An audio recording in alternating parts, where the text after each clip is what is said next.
Retour au débat de France 24 et on revient à un autre débat, le deuxième de la primaire socialiste qui avait lieu hier. Enfin, socialiste, la belle alliance populaire qui inclut à la fois le parti socialiste et puis le parti radical de gauche représenté par Sylvia Pinel ainsi que deux candidats écologistes. On en parle donc avec ici Élise Fajlès, porte-parole de Manuel Valls. Vous êtes maire adjoint du 10e arrondissement de Paris. Mathieu Hanotin, vous êtes directeur de campagne de Benoît Hamon et député de Seine-Saint-Denis. Thomas Guénolé, politologue, vous enseignez à Sciences Po et vous êtes auteur du Petit guide du mensonge en politique, paru cette année. Enfin, Roselyne Febvre, du service politique de France 24. Peut-être un mot, un sondage sorti aujourd'hui qui a été le plus convaincant lors de ce deuxième débat télévisé. Eh bien, vous allez le voir tout de suite. Sondage Harris Interactif pour Atlantico. C'est Benoît Hamon et Arnaud Montebourg qui ressortent à égalité, 25% chacun, suivi de Manuel Valls, 19%, Vincent Peillon, 11%, François de Rugy, 10%, Sylvia Pinel, 8%, Jean-Luc Benamias, 7%. Bon, un sondage qui confirme, semble-t-il, que 3 hommes se détachent. Ça, c'est ce qu'on voit depuis le début. Thomas Guénolé. Juste une question purement technique. Oui. C'est sur les sympathisants PS ou c'est sur la totalité de la population? C'est sur l'ensemble des personnes interrogées, c'est-à-dire tous les Français. Bien sûr, ce ne sont pas ceux qui... de gauche, Benoît Hamon est quand même un peu plus de... Ce ne sont pas ceux qui... C'est juste pour dire, c'est intéressant pour les sympathisants de gauche. Je crois que ceci dit, ça ressemble un peu.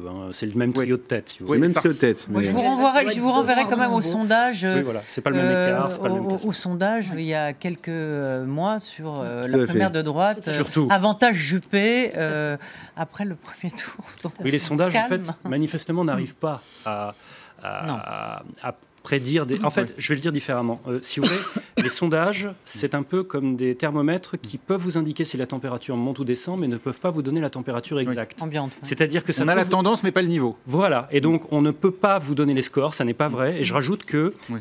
Mais par contre, si on vous dit un tel monte, un tel baisse, un tel est stable, ça, c'est fiable. Oui. Mais donc, je voudrais rappeler que la première page de tous les sondages, qui font quelques pages en général, il y a toujours marqué que les sondages ne sont pas des pronostics et ne servent pas à prédire les résultats. C'est marqué sur la notice. Ça ne marche pas. Là, effectivement, en plus, on ne sait pas qui va voter. Et en revanche, on sait qui a regardé. Ils étaient 1 745 000 hier. C'est moitié moins que lors du premier débat. Ce n'est pas franchement un C'était pas le même horaire non plus. Ce n'est pas le même horaire et pas la même chaîne. Mais enfin, bon, il y avait un dimanche. Donc c'est... Oui. Bon, cela dit, effectivement, ça montre en tout cas une tendance. Roselyne Febvre, on évoquait à l'instant les propositions de Benoît Hamon. Ça fait le deuxième débat que finalement on accroche sur une idée parce qu'on a beaucoup vu finalement les candidats. C'était le cas notamment lors du premier débat, dérouler un peu le catalogue des propositions. Et puis c'est vrai que Benoît Hamon a l'impression qu'à chaque fois il donne une idée et il arrive à rester finalement concentré, focalisé sur cette idée. Oui, c'est vrai que dans le fond, les fameuses deux gauches irréconciliables, elles sont incarnées par Hamon et, dans le fond, Manuel Valls. J'ai pas... si. Vous voulez dire mais c'était pas ce que Manuel Valls voulait dire quand il a parlé des positions irréconciliables de la gauche. Il ne visait pas les fondeurs. Les deux gauches irréconciliables, pardon, mais c'est... Attendez, je vais finir, parce que là, il y a quand même... Emmanuel Valls l'a dit, vous pouvez pas... Quand il a dit gouverner, c'est être concret. Gouverner, c'est aussi avoir, en quelque... Je ne me rappelle plus exactement de ces termes, mais c'est avoir la tête sur les épaules. Et c'est de regarder avec le concret, avec le réalisme, avec la réelle politique. Gouverner, c'est ça. Et puis, c'est vrai que d'un autre côté, il y a cette gauche donc incarnée par Benoît Hamon, peut-être plus utopiste sur on baisse le temps de travail, un Montebourg qui est étatiste, qui est productiviste. Voilà, je dirais que les deux, vraiment la fracture de ces deux gauches-là, je trouve qu'elle est beaucoup plus incarnée par Benoît Hamon que par Montebourg, qui, on l'a vu, sur le nucléaire, par exemple, et beaucoup et sur le cannabis, et beaucoup se rapprocherait peut-être un peu plus de Valls. Mais en tout cas, ces deux gauches-là, qui ne veulent pas les mêmes recettes, sont vraiment différentes. Mathieu Hanotin, d'ailleurs, quand on regarde aujourd'hui les sondages, dans la mesure où un trio de tête se détache, il n'est pas du tout impossible qu'on retrouve, on imagine évidemment, Élise Fajlès ne le souhaite pas, mais enfin qu'on retrouve la semaine prochaine Hamon face à Montebourg. Dans ce cas-là, enfin, comment est-ce que vous voyez, vous, la configuration? Et même d'ailleurs, si Montebourg était éliminé et qu'Hamon était en deuxième position, vous voyez des passerelles naturelles, parce qu'il y a quand même des divergences assez fortes entre les deux candidats. Alors, ce qui est marrant, si vous me permettez l'expression, c'est qu'au début de la campagne, on nous expliquait « Mais pourquoi êtes-vous candidats les deux? Parce que vous pensez la même chose ». On a passé toute la première campagne à dire excusez-nous, on a réfléchi au sujet, on pense que non, il y a objectivement, il y a des différences et que Benoît Hamon souhaite... Il y en avait à droite aussi. Oui, excusez-moi, je veux dire, c'est que vous l'avez reconnu tous, c'est que dans le premier comme dans le deuxième débat, les principaux sujets qui ont été évoqués, ça a été sur la base de propositions de Benoît Hamon. Vous en avez cité tout le monde est contre, à part Benoît Hamon et Jean-Luc Benaliès, tout le monde est contre le revenu universel. Enfin, tout le monde est contre. Vous voulez parler de tous les candidats qui étaient présents sur le plateau. Arnaud Montebourg est contre, tous les candidats qui étaient présents sur le plateau. Je pense que c'est un peu moins, quand vous voyez le débat que ça crée dans la société, c'est un peu moins évident que cela. Mais prenons d'autres sujets, que ça soit sur l'Europe, sur le cannabis, vous l'avez dit, sur le visa humanitaire, sur les questions démocratiques. On a parlé des questions démocratiques à travers sa proposition de 49.3 citoyens, de donner des nouveaux pouvoirs. Donc si vous préférez, hier on nous disait, vous êtes les mêmes, il n'y a pas de justification. Aujourd'hui, ne retournons pas le problème dans le sens inverse, dans le sens où vous seriez incompatible demain avec Arnaud Montebourg. Moi, je vous le dis, les choses comme je les pense. Une élection, c'est simple. Au premier tour, on choisit. Au deuxième, on élimine. Voilà, c'est aussi simple que ça. Vous misez sur le tout sauf Valls. Mais non, pas sur le tout sauf Valls, c'est que nous, s'il y a autant de différences, comment le gagnant va soutenir... Écoutez, moi, je vais vous dire la chose très simple. Comment Hamon pourra soutenir Valls, dont il a été quand même un frondeur, on ne peut pas l'appeler frondeur, mais quand même qui a quitté le gouvernement. Expliquez-moi comment, après avoir quitté le gouvernement, si Valls gagne, Hamon va faire la claque en disant bravo, il y a une chose dans la vie, et l'engagement qui a été signé... Non mais je suis très sérieux. Sinon, excusez-moi, mais enfin à quoi ça sert une primaire? Si c'est pour avoir que des gens qui sont d'accord. Mais il y a eu un passif au gouvernement. C'est bien pour ça. C'est bien pour ça qu'on ne parle pas de gauche irréconciliable. Et le corollaire de la primaire, c'est là. Le corollaire de la primaire, c'est la loyauté. Malheureusement, en étant incohérent. On va laisser le problème de Valls. Thomas Guénolé. Oui, brièvement sur si j'essaie de faire la différence, moi il me semble que, enfin je vois 4 offres à peu près cohérentes qui sont sur la table. Manuel Valls est très focalisé sur le régalien, c'est quand même une spécificité dans son discours, et il propose une politique économique de l'offre, c'est-à-dire on baisse les... De moins en moins quand même. Non, il reste là-dessus, vraiment. Je veux dire, quand on lit ses propositions, et quand on voit par ailleurs la politique qu'il a menée comme Premier ministre, car il n'est pas apparu au moment d'être candidat à la primaire, ça compte. Benoît Hamon, il est très focalisé... Il n'est pas sur la défiscalisation. Oui, il est sur la défiscalisation. Voilà. Benoît Hamon, il est très focalisé sur la solidarité, et il propose donc une politique que moi je qualifierais d'altermondialiste. C'est-à-dire, il y a des convergences avec des choses qui remontent à Porto Alegre. Arnaud Montebourg, il est très focalisé sur le plein emploi. C'est le candidat qui a le plus parlé du chômage dans le premier débat. Et il est sur une relance keynésienne, protectionniste et écologique. Il a juste rajouté l'écologie dans ses paramètres comme motif de grands travaux. Et Vincent Peillon, il est très focalisé sur les valeurs, je trouve. Et sur l'économie, en fait, il propose de faire comme François Hollande, c'est-à-dire service minimum sur la politique d'austérité, et en échange, on va essayer d'obtenir un plan d'investissement. C'est ce qu'a tenté Hollande déjà. Donc c'est presque le candidat le plus hollandiste. On a compris les motifs de la candidature Peillon. Est-ce que c'est pas ça finalement le gros problème pour Vincent Peillon? On n'a toujours pas vraiment compris pourquoi il y allait. Alors moi, c'est pas ça mon interrogation. Mon interrogation, c'est plutôt au début, ce que j'entendais beaucoup, c'est Vincent Peillon va essayer de se positionner dans un espace central, et puis après, de toute façon, il appellera à voter pour Manuel Valls. Moi, au fil des débats, je vois pas comment il pourrait appeler à Manuel Valls après avoir commencé à lui faire des reproches aussi fondamentaux accumulés pendant les 2 premiers débats. Et donc le tout sauf Valls, je dis pas qu'il est légitime, je ne dis pas qu'il est souhaitable, c'est pas mon propos. On le voit se dessiner. Je dis juste que ça ressemble au scénario du second tour, ce qui l'empêcherait pas nécessairement de gagner. Ce qui est normal, Manuel Valls a été Premier ministre. Il incarne le sortant. Il faut rappeler quand même que les frondeurs, qui en effet ont eu une position de blocage sur notamment 2 lois. Mais si on prend la loi Macron, les frondeurs avaient voté article par article chaque article de la loi Macron. Ensuite, à la fin, pour le vote final, il a fallu engager la responsabilité du gouvernement. Mais il n'y a pas eu de blocage pendant tout ce quinquennat. Les frondeurs, comme on dit, ont eu une position de principe, ont eu une position de critique. Enfin, on a avancé, on a travaillé. Ils ont voté la plupart des réformes. Ils ont voté la plupart des réformes. On a voté la plupart des réformes, mais il y a des trucs qu'on peut dire. La grande majorité des réformes. Sur la loi travail, on n'a pas commencé le débat. Sur la loi Macron, je parlais de la loi Macron. Sur la loi travail, on n'a pas pu commencer le débat. Là, il y a eu en effet, un débat à l'intérieur du groupe socialiste, en effet, avec une minorité. Puis la déchéance de nationalité, un compromis a été proposé et la déchéance de nationalité a été rejetée au Sénat par la majorité de droite. Mais ça vous arrange, c'est la réalité des choses. Donc à un moment donné, il y a tout à fait moyen de discuter. Et je reprends cette histoire de gauche irréconciliable parce que c'est important. Sur les frondeurs, frondeurs, évidemment, et sur aujourd'hui les candidats à la primaire de droite, on n'a pas le choix que de se rassembler, on n'a pas le choix que de travailler ensemble. Autrement, on ne gagnera pas ni cette gauche utopiste, ni cette gauche réaliste. Emmanuel Valls est là, en effet, pour assumer ces responsabilités-là. C'est ça me fait penser à une blague involontaire de Bruno Leroux qui avait déclaré à un moment donné, il était encore président du groupe à l'Assemblée, je crois, que le 49.3 est un outil qui permet de favoriser la discussion. Il a dit ça, c'est pas une blague. C'est pas une blague, effectivement. Facile mais involontaire. La question, enfin moi je veux qu'on arrête avec cette histoire de il y a une gauche réaliste, une gauche utopiste. Moi, je vous le dis franchement, parce que moi je suis élu, en plus d'être député, je suis également élu local. Oui, enfin le revenu universel, c'est quand même une utopie, il le reconnaît lui-même.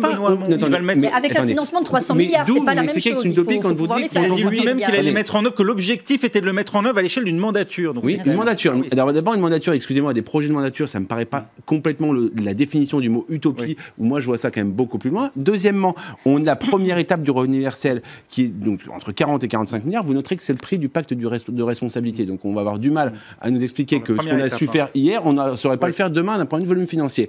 40 à 45 milliards, c'est au 1er janvier 2018. Sur l'échéance de la mandature, ils disent pas 400 milliards par ailleurs, ils disent entre 300 et 350. Sur l'échéance de la mandature, c'est précisément ce que vous reprochiez au CICE, au pacte de responsabilité, de ne pas avoir des résultats assez tôt, assez vite. Mais il commence à venir, justement. Il faut en effet une politique de ça fait cher de l'emploi quand même, 40 milliards d'euros pour 70 000 emplois sauvés. Il y a une urgence à lutter immédiatement contre la pauvreté. Le revenu universel a quelque chose d'utopique, de philosophique, qui peut être intéressant. Mais vous savez ce que ça fait immédiatement, puisqu'on parle d'urgence, si on fait le revenu universel et qu'on l'applique immédiatement, dans les termes, sur le petit tract que vous avez... Ça fait 350 milliards de trous dans les finances publiques. Non, parce qu'on parle de 40 milliards. Arrêtons, sur le 1er janvier 2018, c'est 40 milliards d'euros. On sait financer parfaitement 40 milliards d'euros. On a expliqué comment. Demain, ça libère immédiatement 500 à 600 000 emplois. Vous savez lesquels ? Les emplois étudiants. Aujourd'hui, vous avez 500 à 600 000 étudiants de France qui sont obligés de se salarier pour financer leurs études. Le taux d'échec chez ces étudiants-là, il est 4 fois supérieur. À quoi ça sert qu'on envoie nos étudiants se flinguer leurs études en les obligeant à travailler ? Vous leur donnez ce revenu universel. Je crois qu'il y a un signal très mauvais justement pour les étudiants, notamment de quartiers populaires, pour les jeunes lycéens. Pour les jeunes lycéens, je pense que c'est bien qu'ils cherchent à s'épanouir dans un projet professionnel. Alors justement, les jeunes... Franchement, on n'a pas... D'abord, excusez-moi. Mais c'est ça la société du travail. Justement, les jeunes... Mais on ne peut pas raconter n'importe quoi. Aller bosser au McDo pour payer ses études, en quoi c'est épanouissant ? Alors justement, les jeunes, on en parle. On en parle. On en parle justement, les jeunes, parce que s'il y a bien un sujet qui semble réconcilier tous les candidats, y compris avec le bilan justement de Manuel Valls et de François Hollande, c'est bien l'éducation. Il faut dire que 2 d'entre eux ont été ministres de l'éducation. On n'est jamais si bien servi que par soi-même. Écoutez. D'abord, beaucoup a été fait. Et il faut le dire parce qu'un des éléments positifs du bilan de ce quinquennat concerne l'éducation nationale et notamment la priorité aux primaires. Je pense que jamais autant n'a été fait pour l'école de la République depuis des décennies. Je pense que tout le monde le reconnaît. Je pense que tous ceux qui ont critiqué ne reviendront sur aucune des mesures qui n'ont été prises. Et d'ailleurs, personne ne l'assumerait. Nous avons à continuer à investir ce qui a été commencé, investir dans l'éducation nationale. Alors, est-ce qu'il est si rose que ça, le bilan de l'éducation, Roselyne, pour qu'effectivement on présente... Alors, le bilan de l'éducation, franchement, tout le monde, que ce soit la droite et la gauche, ils sont tous dans le même bain. Oui, pourtant, on entendait il n'y a pas longtemps la réforme des rythmes scolaires, on disait pique-pendre de cette réforme de Vincent Payon. Personne n'a jamais voulu réellement réformer. Certains disent, Hamon dit il y a trop d'élèves, d'autres pas assez de profs, etc. Le problème, c'est c'est plusieurs choses à la fois. C'est les programmes, c'est ce qu'on appelle les fameux pédagogistes. Il y aurait tout à remettre sur la table. Hein. Donc là, je crois que de faire le procès à la gauche ne serait pas juste. D'autant d'ailleurs que vous aurez remarqué que c'est des sujets sur lesquels ils ne s'empaillent pas, parce qu'il y avait 2 anciens ministres de l'Éducation dans ce débat-là, qui étaient Benoît Hamon et Vincent Payon. Donc là-dessus, voilà. Donc c'est un débat, on va dire, un peu tronqué, mais bon, avec 2 anciens ministres de l'Éducation... Où tout le monde peut reconnaître qu'on n'a jamais autant donné d'argent à l'Éducation nationale en embauchant mais ça change pas 60 000 mais ça ne change pas le sujet. Il ne s'agit pas de s'empoigner à chaque fois. C'est bien aussi de savoir se... on a du consensus, mais ça ne change pas le problème de... En tout cas, l'OCDE, c'est vrai que c'est rare, a rendu, en tout cas, a fait rendu un hommage d'une certaine manière au gouvernement en laissant Najat Vallaud-Belkacem présenter à l'occasion du classement PISA les réalisations en France. Thomas Guénolé. Oui, moi, il y a un thème en particulier où je trouve que ce gouvernement, ces gouvernements pendant la mandature ont été particulièrement efficace, même si c'est pas encore parfait, d'accord, mais quand même, quand il y a des bonnes choses, disons-le, c'est sur les inégalités scolaires. Donc, par exemple, sans vouloir être c'est quand même le point noir en France aujourd'hui. Oui, mais justement, ils se sont beaucoup attaqués à ça, et en particulier, ils sont en train d'expérimenter une méthode qui vient de Belgique, je rentre pas dans les détails, pour accroître la mixité sociale à l'école. C'est très important, ça, parce que si les gosses des différents milieux sociaux ne se fréquentent pas à l'école, il y aura des préjugés durables dans tous les sens dans la société française. Parce qu'on parle du communautarisme beaucoup en matière religieuse, qui est minoritaire chez les Français de confession musulmane, parenthèse. Mais on ne parle pas assez, à mon avis, du problème du communautarisme social. Les ghettos de pauvres, certes, mais il y a aussi des ghettos de riches. Et donc la mixité sociale à l'école, ils ont fait beaucoup pour ça. Par contre, il y a 4 problèmes que je me contenterai d'énumérer, qui, à mon avis, restent sur la table de manière criante. Il y a l'illettrisme. Des gamins qui rentrent en 6e et qui ne savent pas lire, pas écrire. Il y a l'enseignement professionnel, où il y a des établissements qui continuent à fermer à l'heure où je vous parle, alors qu'il y a des pénuries pour un certain nombre de filières. Il y a les universités publiques qui doivent racler les fonds de tiroir partout où ils peuvent, parce qu'ils sont sous-équipés, débordés et en situation de quasi-faillite financière pour un certain nombre malgré l'autonomie des universités. À cause de l'autonomie des universités, parce que l'autonomie des universités, là je vous le dis, pardon, je fais un plaidoyer pro domo, j'enseigne à Créteil, l'autonomie des universités, ça veut dire démerde-toi pour boucler ton budget. Donc non, ça ne va pas. Et le problème de la reproduction sociale, si je peux me permettre, je parle en particulier des classes prépa, où il y a encore, malgré un certain nombre d'initiatives prises par un certain nombre de classes prépa, quand même, il y a encore un énorme problème de reproduction sociale dès les classes d'entraînement pour passer les concours. En gros, les enfants des milieux aisés et les enfants de profs. Bah oui, parce que d'un côté, vous avez les universités, et puis de l'autre, vous avez les écoles de commerce, et la préparation des examens, dès la préparation des examens, vous avez un système à 2 vitesses. On va peut-être, parce que là, le temps nous manque, aller sur un dernier thème, parce que bon, on revient un peu dans la politique politicienne, mais malgré tout, il faut se poser la question, puisque c'est quand même une primaire pour désigner un candidat qui a vocation à aller au bout. Bruno Roger-Petit, dans Challenge, voilà ce qu'il dit, est en train de se retourner contre les socialistes. L'argumentation de la candidature parasite. En l'état de l'opinion et vue de gauche, ce n'est plus la candidature Macron qui parasite celle du socialiste, c'est la candidature socialiste qui parasite celle de Macron et empêche un candidat progressiste d'accéder au second tour de la présidentielle. Gilles Boulot a posé la question lors du premier débat aux candidats. Pour éviter l'élimination, seriez-vous prêt à vous effacer devant Jean-Luc Mélenchon et Emmanuel Macron? Ils ont tous accepté d'y répondre. Est-ce qu'ils auraient mieux fait de ne pas répondre? Non, il fallait répondre bien sûr à cette question, puisque peut-être qu'elle se posera, cette question, évidemment. Le problème, c'est que alors dans les autres, enfin dans le cas de Manuel Valls, je ne sais pas si j'imagine Manuel Valls se retirer au profit d'Emmanuel Macron. Je ne le crois pas. Je crois que ce serait peut-être, sinon il y aura effectivement des surprises au moment des législatives. Si effectivement, maintenant il faut voir le résultat de Macron au premier tour. Voilà. Est-ce qu'il fera vraiment le score? Est-ce que ce qui se passe aujourd'hui, cette espèce de bulle Macron, qui n'en est pas réellement une, puisqu'on voit bien qu'à ces meetings, quand même, il capte la lumière. Il y a du monde et énormément de monde. Comme dirait Bourlange, c'est le candidat de l'esthétisme. Il est jeune, il est beau gosse, c'est vrai qu'il ne nous assaille pas d'état, de propositions. Vous cherchez le mot, c'est ça, proposition. Oui. C'est vrai que pour l'instant, le programme, voilà, en tout sait cas, pas trop. Mais j'imagine mal, en tout cas Manuel Valls, et même Montebourg ou même Hamon. Alors justement, voilà ce que disait ce matin votre candidat Benoît Hamon. C'était chez notre confrère Jean-Jacques Bourdin. On peut répondu oui pour être poli, à mon avis. Pour RMC et BFM, voilà ce qu'il disait. Pas quand il remet en cause les 35 heures, pas quand il veut développer des formes d'emploi qui sont extrêmement précaires, ce qu'on connaît à travers les plateformes numériques, pas quand il remet en cause l'impôt sur la fortune. Là, ça n'est pas un homme de gauche. Et je pense qu'aujourd'hui, il a un discours, un charisme qui lui permet de réunir des foules. Mais on ne sort, et il le sait mieux que quiconque, de l'ambiguïté qu'à ses dépens. Et viendra le temps du débat politique, une fois le candidat choisi à la primaire de la Belle Alliance Populaire, de clarifier son projet. Et nous discuterons là, et nous verrons quelle est l'identité, l'ADN d'Emmanuel Macron. Vers qui penche-t-il? Est-ce qu'il penche toujours vers les puissants ou s'intéresse-t-il aujourd'hui à vous avez apprécié... non, mais à la société française, à la manière dont elle vit? Mathieu Hanotin, la question c'était non pas êtes-vous prêt à vous désister pour Emmanuel Macron, mais est-il de gauche? Alors on pense que si déjà Benoît Hamon pense cela d'Emmanuel Macron, il y a évidemment encore moins de chances qu'il noue même le dialogue avec lui d'ici à la présidentielle. Attendez, écoutez, nous, Benoît Hamon, il l'a dit, il s'adressera à tous les candidats qui sont voilà, dans le camp du progrès. Voilà. Il y a un doute sur Emmanuel Macron. Donc nous, on s'adressera à lui. On ira discuter avec Emmanuel Macron. Enfin, il joue quand même sur cette ambiguïté pour faire être une sorte un petit peu d'attrape-tout aujourd'hui. Enfin, mécaniquement, la campagne, il faut voir, la campagne présidentielle n'a pas commencé. La campagne des présidentielles commence le 29 janvier. C'est la grande différence entre Emmanuel Macron, et on pourrait l'élargir à Jean-Luc Mélenchon, et celui ou celle qui sera issu de cette primaire. C'est qu'il y en a un qui aura la légitimité au mieux d'un sondage, plus probablement juste de son propre ego, et il y en a un autre ou une autre qui aura la légitimité de suffrage de 1, 2 millions, peut-être 3 millions de personnes qui se seront déplacées. Ce que je veux dire, c'est que quand même, à quoi on a affaire avec M. Macron et M. Mélenchon? Ce n'est même pas des partis politiques, c'est à des gens qui ont un mouvement qui est constitué uniquement autour d'eux. Et on voit M. Macron qui nous explique que c'est lui-même qui désignera les 577 candidats aux législatives.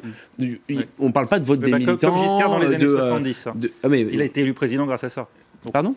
Il y a un précédent, Giscard d'Estaing, qui a quand même été élu président avec les Républicains indépendants. Non, mais si c'est le modèle de M. Macron qui nous le dit, c'est très bien. En tout cas, c'est pas comme ma vision de la démocratie moderne. Élise Fajlès, vous pensez... Alors, à l'instant, Mathieu Hanotin nous dit le candidat issu des primaires aura la légitimité des millions de votants. C'était le cas de François Hollande, 4 millions et quelques. Aujourd'hui, on dit l'élan est cassé. Alors, est-ce que il n'y a pas eu 4 millions de votants. Il n'y a pas de candidat... 2,7 millions de voix. Il n'y a pas de candidat aujourd'hui de la gauche progressiste. Il est en train d'être désigné. Donc c'est vrai qu'il y a du monde, mais Jean-Luc Mélenchon fait du monde dans ses meetings depuis des années. Il n'a encore jamais été élu sur son propre nom. Donc on ne peut pas aller au-delà de ce principe démocratique qui est le vote et de dire que pour le moment, Jean-Luc Mélenchon ou Emmanuel Macron, on devrait se désister. Aujourd'hui, il y a un vote et c'est à ça qu'il faut faire confiance. C'est à la dynamique au vote. Est-ce que la dynamique est cassée? On ne le saura que le 22 ou 29. Tous les commentateurs peuvent toujours ergoter. Après, une fois qu'il y aura un candidat de la gauche progressiste, quel qu'il soit, ils l'ont tous dit hier, on se rassemblera et il sera temps de discuter. Et peut-être qu'à ce moment-là, on demandera à Emmanuel Macron savoir s'il veut se désister pour le candidat de la gauche progressiste qui est sorti des primaires. Un mot très bref de conclusion, Thomas Bégué-Nollet, sur ce sujet. Emmanuel Macron égale Valéry Giscard d'Estaing. Grand parti central avec un projet libéral. Positionnement ni droite ni gauche. C'est l'UDF de Valéry Giscard d'Estaing dans les années 70. Et son grand projet d'unifier les classes moyennes, c'est le bouquin Démocratie française de Valéry Giscard d'Estaing à la fin des années 70. Il a gouverné avec la droite. Non mais voilà. Oui, bien sûr. Ni droite ni gauche, mais il a gouverné avec la droite. Est-ce que c'est un indice? Et on en reste là. Merci Élise Fajlès. Merci également à Thomas Guénolé, à Roselyne Fèvre et à Mathieu Hanotin. Vous restez ici parce que tout de suite, c'est l'actualité, cette fois vue du net. Un œil sur les médias. Restez avec nous.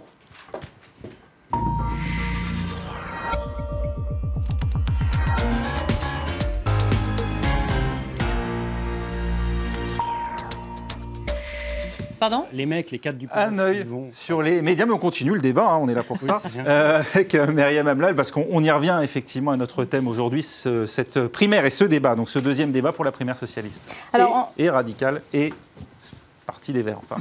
Et on parle beaucoup plus sur les réseaux sociaux, bien sûr, de l'absent que des prestations, des présences, c'est-à-dire de François Hollande qui était au théâtre pour voir la dernière de Michel Drucker. Ça, on en parle beaucoup sur les réseaux sociaux, dans les journaux aussi. Le Huffington Post en fait le titre. Studio Gabriel était occupé. Voilà, c'est ça, exactement. Et donc, on en parle beaucoup. Regardez par exemple ce tweet, François Hollande vote Michel Drucker. C'est un titre qu'on retrouve un peu partout sur les réseaux sociaux. Et vous avez aussi d'autres réactions, celle de Plantu par exemple. Primaire de la gauche, le président prend position, met ta belle robe, on va voir Drucker. Donc voilà, ça c'était le dessin de Plantu. Et puis vous avez aussi cet autre tweet. Cette primaire gauche tourne au fiasco. On apprend même que Hollande ne votera pas. Socialiste, la chute sans fin. En fait, il ne votera pas parce qu'il ne sera pas là. Il sera en voyage officiel en Colombie et au Chili. Mais ça fait quand même beaucoup réagir sur les réseaux sociaux. Autre information, et cette fois c'est BuzzFeed qui décide de faire un résumé pas chiant, je cite, du deuxième débat de la primaire de la gauche, qui a repris quelques événements, quelques moments de ce débat, de ce deuxième débat, notamment la question de la légalisation du cannabis. Alors vous avez par exemple ce tweet où on parle de Benoît Hamon, la prohibition est inefficace. C'est moi. C'est vous d'ailleurs, oui, tout à fait. Il faut légaliser la distribution du cannabis et mettre les moyens sur la prévention. On apprend aussi que Manuel Valls est contre, mais il y a aussi une autre réaction, celle de Jean-Luc Benamias. Je serait un président naturel, dit-il lors de ce débat. Et quand Laurence Ferrari lui pose la question, on ne va pas vous demander si vous avez déjà fumé du cannabis. Il répond, ça m'est arrivé. Donc ça fait bien sûr beaucoup réagir sur les réseaux sociaux.